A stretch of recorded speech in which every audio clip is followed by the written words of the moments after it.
आप एक बकरी को पाल रहे हैं, നിങ്ങളൊരു ആടിനെ വളർത്തുന്നെങ്കിൽ आप उसके मजाजी मालिक हुए या नहीं हुए, നിങ്ങൾ അതിന്റെ ഒരു മജാസിയായ മാലിക്കാണോ അല്ലേ?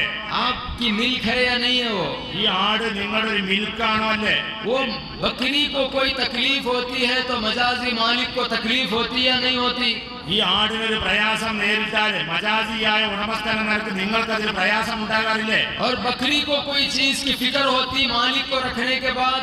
ഇങ്ങനൊരു ഉടമസ്ഥനുള്ള ഒരു ആടാണെങ്കിൽ അതിന്റെ ഭക്ഷണം കാര്യങ്ങളെ കുറിച്ചൊക്കെ ഈ ആടിന് വല്ല ബേജാറുണ്ടാവോ? जब बकरी बेनियाज है तो फिर हमारे अंदर ये बेनियाजी क्यों नहीं है?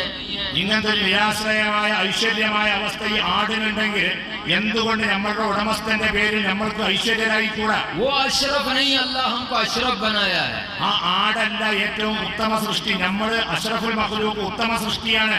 जब हम अशरफुल मखलूक अल्लाह हमको बनाया है तो उससे कहीं ज्यादा इत्मीनान हमको होना कि मैं एक मालिक को रखने वाला हूँ। നമ്മളെയാണ് അല്ലാഹു തആല അഷ്റഫുൽ മഖ്ലൂഖ് ആക്കിയിട്ടുള്ളതെങ്കിൽ ആ ആടിനുള്ള സമാധാനത്തെക്കാൾ കൂടുതൽ നമ്മൾക്ക് സമാധാനം ഉണ്ടാകണം, ഞാനൊരു ഉടമസ്ഥനുള്ളവനാണ്.